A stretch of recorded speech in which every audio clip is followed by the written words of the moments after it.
Salve família encarando, aqui quem fala é o Davi e seja muito bem-vindo ao nosso humilde canal. Meus irmãos, sabe aquele dito popular dos mais velhos que é praticamente universal, que é: vocês ainda vão ver muita coisa. Muitos antigos dizem isso e parece que cada vez que o tempo avança, mais isso se comprova a realidade. Os sinais, meus nobres e queridos irmãos, estão aparecendo em todos os meios possíveis. E agora a dica do nosso querido irmão Silvio Omar Ramos, esse veteranaço aqui nas dicas, fala de um desses fenômenos. No nosso meio, inclusive. Um bebê que nasceu com cauda, meus irmãos.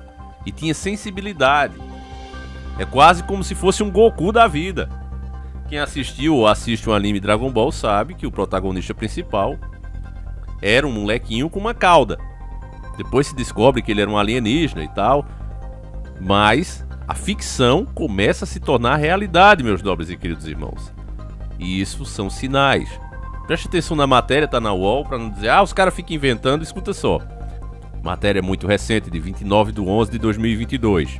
Um bebê nasceu com uma cauda de quase 6 centímetros, coberta de pelos em uma maternidade do México. O caso foi divulgado por médicos na publicação científica Journal of Pediatrics Sugere, destacando o choque da equipe que trabalhou no parto ao ver a formação rara da recém-nascida. A mãe da criança deu à luz por uma cesárea feita no hospital Nuevo León, em Guadalupe. Tanto ela quanto o pai da menina têm idades nas faixas de 20 anos e não apresentam problemas de saúde, informaram os profissionais que estudaram o caso de anomalia pouco frequente. Ainda segundo o relatório médico, a cauda de 5,7 centímetros saía da região do cóccix da menina, era macia, coberta por pelos finos e tinha uma extremidade pontuda. A equipe que acompanha o quadro, liderada pelo Dr. Josuel Rueda, afirma que essa é a primeira ocorrência do tipo relatada no México. Logo depois de a equipe receber a anomalia da recém-nascida, os médicos passaram a fazer alguns experimentos sobre sua origem. Percebendo que a recém-nascida chorava quando a cauda era espetada por alguma agulha, indicando sensibilidade na região. Apesar disso, um raio-x feito pelos médicos não encontrou qualquer formação ou estrutura óssea fora do normal na menina. Depois de analisar 40 casos semelhantes já documentados pela ciência, a cauda foi considerada benigna, sendo composta majoritariamente de gordura e tecido. Os médicos do hospital continuaram acompanhando o quadro e fizeram uma reavaliação 2 meses após o nascimento, atestando que suas medidas e desenvolvimentos estavam dentro do esperado para a idade. Além disso, a cauda diminuiu com o crescimento do bebê, chegando apenas a 0,8 centímetros.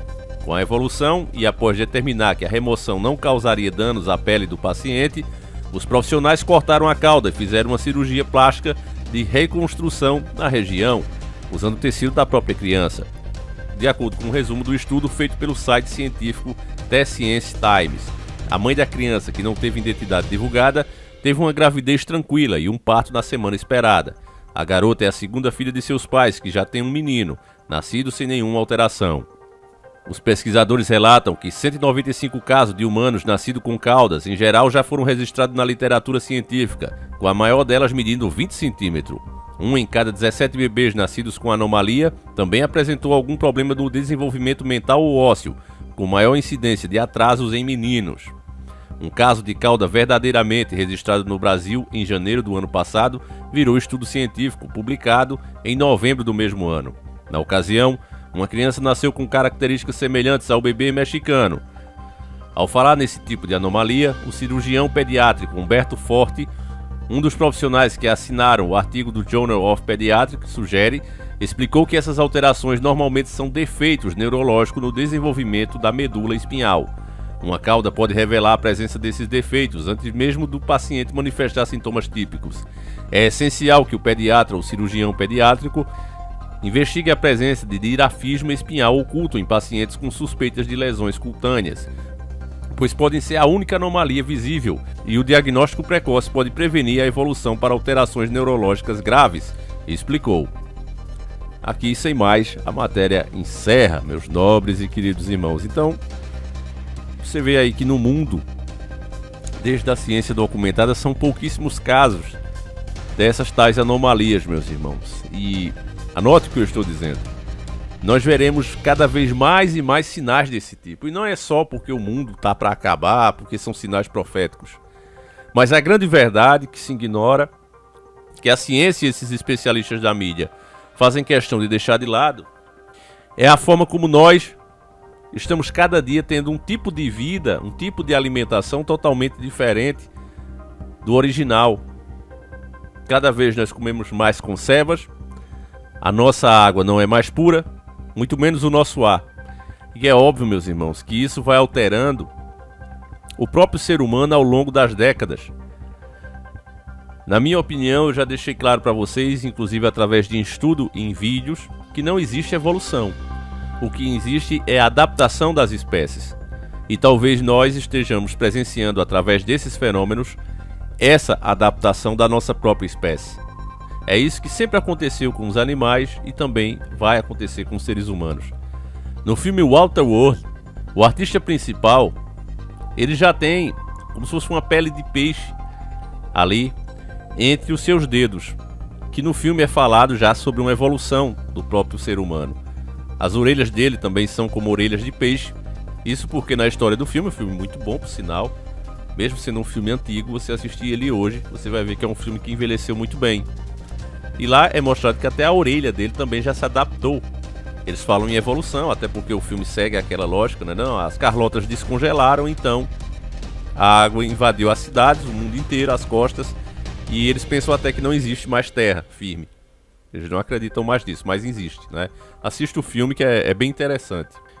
E aí, se você não deixar se enganar pela própria narrativa do filme, você percebe que o que acontece com o artista não é uma evolução, ele continua sendo um ser humano normal. É uma adaptação. De tanto ele viver nas águas, de tanto ser aquela nova realidade, o corpo se adaptou. Não é uma evolução, é uma adaptação. Então, devido ao novo tipo de ar que a gente respira, devido ao novo tipo de alimento que a gente consome, a gente não percebe, mas, por exemplo, só o fato da gente tomar um simples cafezinho ali com açúcar é uma coisa que a natureza originalmente não esperava. A quantidade de açúcar que tem em uma barra de chocolate que a gente tanto gosta era uma quantidade que jamais normalmente você como ser humano teria. Por mais doce que seja uma fruta que você pega, uma jaca que seja, ela jamais vai ter a quantidade de açúcar que essa barrinha, esse biscoitinho que você pode estar comendo agora tem. Então os nossos órgãos não foram projetados para esses abusos, eles até aguentam por um tempo. Mas as consequências disso é essa velhice que se tem hoje. Como disse o Dr. Lai Ribeiro, usando as mesmas palavras dele, estamos vivendo mais por mais tempo doente. É isso que está acontecendo hoje. Quando a nossa projeção, a nossa arquitetura original era para nós vivermos até o último dia da nossa vida sem problema nenhum. Falecermos simplesmente por uma falha do órgão de estar tão velho que simplesmente parava de funcionar. Mas hoje o que se tem são as pessoas literalmente definhando e dependendo de medicamentos, muitas ainda jovens. E ninguém percebe isso. Então, meus irmãos, acredito que não é nenhum Super Saiyajin vindo pra cá que esteja nascendo aí com essas caudas, essas crianças. Mas são sinais, né, do caminhar que a humanidade vem traçando aí, vem seguindo há décadas. E as consequências começam a aparecer. Só para lembrar das histórias das antigas, né, das histórias dos nossos avós, a gente nunca pode deixar de falar das histórias lá de nós. Mas eu lembro que meus avós diziam que de vez em quando, na época deles, acontecia isso. Às vezes de uma cabra, um cabrito nascer com as feições humanas, mas eles tinham as explicações deles para isso. Geralmente isso acontecia, segundo eles, essa visão, né, do pessoal mais antigo, era que às vezes o moleque ou até o cara adulto se relacionava, né, com a cabritinha. Tem até piadas, né, sobre isso, não, a cabritinha e tal, né, por conta disso. O cara tava ali, pegava a cabrita e depois soltava ela com os outros cabritos. E aí o cabrito ia e acabava misturando o sêmen, né, o sêmen humano com o sêmen do cabrito, e acabava acontecendo a fecundação e aí nascia essas anomalias genéticas, né?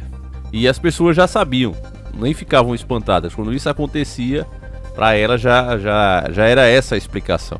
É claro que essa explicação não cola hoje em dia, porque a maioria dos caras estão querendo hoje que os cabritos peguem eles. Caralho, cuzão! Não o contrário, né?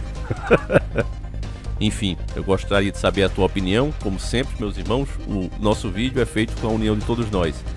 Então, deixa aí o que é que você acha, o que é que você pensa sobre esse assunto, como você vê o tal fenômeno, meus irmãos. E, no geral, o que eu acho é isso. tudo serve para nos mostrar a época que estamos atravessando. Deixa aí nos comentários, meus irmãos, a tua opinião. Mais uma vez eu reforço esse pedido. Nós voltamos todos os dias com um vídeo às 7h30 da manhã e outro às 5h45 da tarde, tá certo? Então aguardo vocês aqui. Fiquem todos com Deus, meus irmãos, e seguimos juntos. Fui!